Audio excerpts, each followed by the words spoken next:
Экспомен қатар келген қымбатшылық халықаралық көрменің ашылуы жақындаған сайын Астанада қонақ үй құны шарықтауда.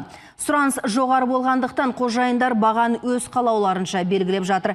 Мәселен, Елордада бір тәулік түнеп шығу қазір 30-40 мыңнан басталып, 1,5 миллион теңгеге дейін жетеді. Қымбатшылық жалға берілетін пәтерлерге де жеткен. Бір бөлмелі баспананы бір айға жалдау 3 миллион теңгеге дейін өскен. Ұрымтал тұсты ұтымды пайдалануға тырысқан елордалық бизнесмендер туристердің ақшасын аяп қалып жатқан жоқ. Кәсіпкерлер бағаны барынша көтеріп, мол табыс табуға тырысып бағуда.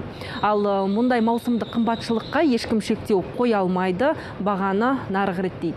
Сонымен интернеттегі хабарламаларға қарасаңыз, экспо кезіндегі Астанада бір ай қонақ үйде өмір сүру құны 3 миллион теңгеге дейін жетеді. Шетелдіктер бұл бағаны қымбатсынып жатқан жоқ екен. Күзге дейін сұраныс өте жоғары, көптеген қонақ үйде қазірдің өзінде орын тапшы. Жақсы деп саналатын қонақ үйлердің көбісінде мүлдем орын жоқ. Немесе орындар саны өте аз. Келіп жатқандардың көбісі шетелдіктер болып табылады. Қонақ үйлердің бағасын алып қарасақ, 5 жылдыздағы ең қымбат нөмірдің бағасы 1 миллион 400 мың табылса, ең арзаны 30-40 мың шамасы. Астаналық шенеуніктер кәсіпкерлердің баға саясатына араласпаймыз деп отыр. Тек әкімдікпен арнайы келісімге отырған қонақ үйлерге шектеу бар. Оларға халықаралық көрме кезінде қызмет құнын 20%-ға дейін өсіруге рұқсат.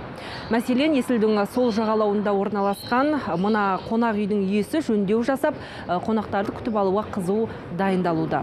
15 тысяч у нас номера. Бұрын бір номер тәулігіне 15 мың болған, қазір 18 мыңға көтердік. Маусым айына орын жоқ. Шілде тамызда да адам көп болады деп отырмыз. Астанада жалға берілетін пәтерлердің бағасы да шарықтап тұр. Маусым айынан бастап сұраныс күрт өскен, сәйкесінше үй иелері баспана құнын көтеріпті. Қазір риэлторлар тапсырыс берушілерді жайғастырып үлгере алмауда.